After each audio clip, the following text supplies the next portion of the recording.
전 세계적으로 코로나19 백신 공급량이 부족한 상황에서 국내 수급도 당초 계획과 달리 큰 차질을 빚고 있습니다. 당장 화이자 백신과 함께 아스트라제네카의 확보 물량도 크게 딸리고 있죠.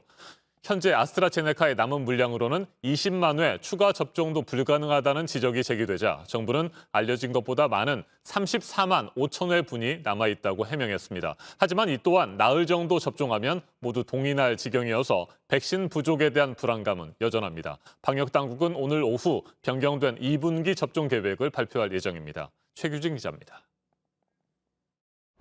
정부가 오늘 오후 합동브리핑을 통해 코로나19 백신 2분기 접종 계획을 발표합니다. 특히 백신 수급에 대한 우려를 막기 위해 남은 물량과 접종 일정을 공개한다는 방침입니다.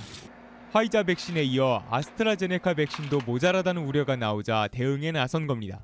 공급 계획과 접종 계획은 세밀하게 짜져 있습니다.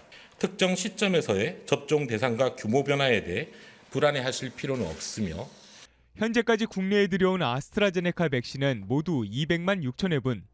앞서 지난 2월 이후 183만여 명이 1차 접종을 마쳐 17만 6천 회분 정도가 남은 것으로 예상됐습니다. 이에 대해 방역당국은 남아있는 아스트라제네카 백신은 34만 5천 회분이라고 설명했습니다. 국산 최소 잔여형 주사기를 사용한 덕분에 백신 사용량을 10% 절감할 수 있었다는 겁니다. 하지만 최근 접종 인원이 하루 10만 명에 달하는 만큼 사나흘이면 모두 소진될 거란 우려는 여전합니다. 4월까지 접종 목표 300만 명을 달성하기 위해 2차 접종분을 미리 당겨 쓴 결과란 지적도 나옵니다.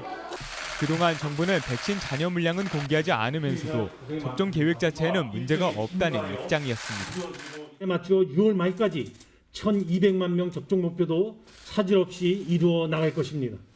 하지만 화이자나 아스트라제네카 백신 모두 구체적인 도입 날짜나 물량은 공개된 바가 없습니다. 특히 아스트라제네카의 경우 일러야 이달 중순에나 추가 물량이 들어올 거란 전망도 나옵니다. 추가 물량 도입 없이 백신이 소진될 경우 당분간 아스트라제네카 백신도 1차 접종이 잠정 중단되거나 최소화해야 할 수도 있습니다. JTBC 최규진입니다.